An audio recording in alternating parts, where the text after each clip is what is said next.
Colorado yields. The gentleman from Pennsylvania, Mr. Mackenzie, is recognized for 5 minutes of questioning. Thank you, Mr. Chairman.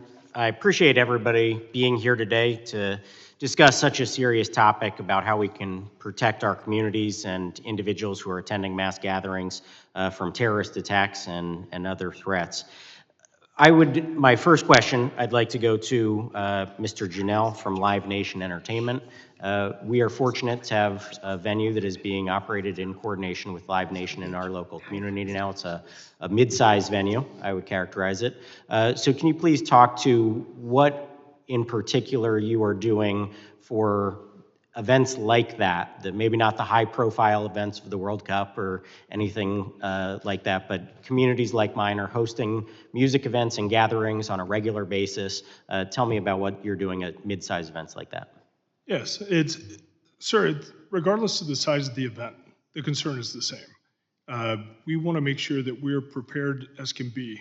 We're trained, facilitating all the intelligence sharing and everything else through our federal, state, and local law enforcement partners, and working highly in a collaborative process to make sure that we have the standards, we have a clear picture of the issues that we're dealing with, understanding what our roles and responsibilities are, and then what our partners will be bringing to the table as well, so that we have that robust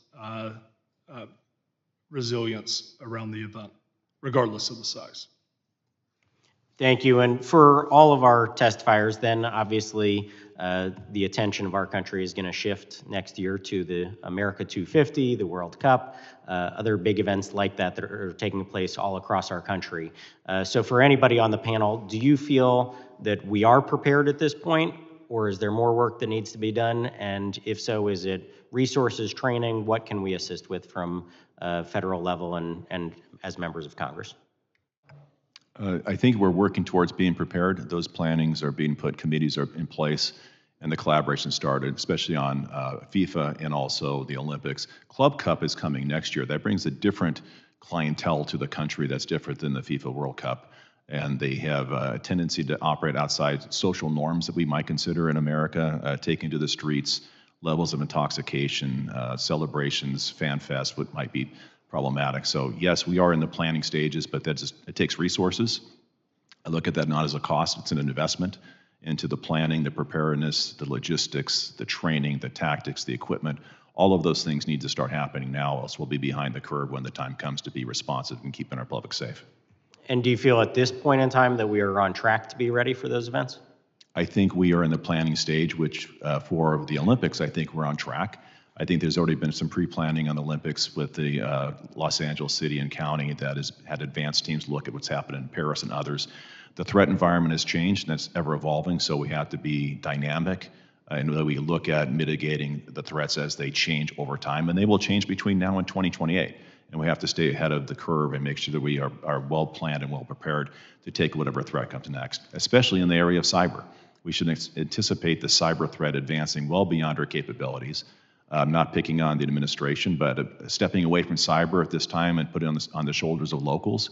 We're going to have different response capabilities across the country, and who can interdict, intervene, and be responsive to cyber attacks, DDoS attacks, whatever it might be. That's going to change. Not to mention traditional attacks like bomb threats and swatting incidents, and then intentional attacks and the normal crime that comes with these events.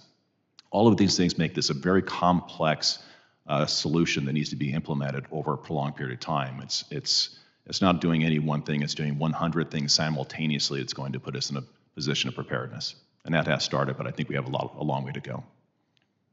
Well, again, I'd like to thank all of you. All law enforcement across the country put themselves in harm's way every single day. We appreciate that work that you do and the preparedness that we are looking for as a country. I think we are in many ways on track. I know there are some things that we want to continue to work on. As you mentioned, threats evolve and the nature of those threats change with time, and so we got to continue to stay on top of those as we prepare for an incredible year next year, again, celebrating America's 250 and also welcoming people from around the world for the World Cup. So thank you again, and with that, I yield back. The gentleman from Pennsylvania yields back. I now recognize the gentleman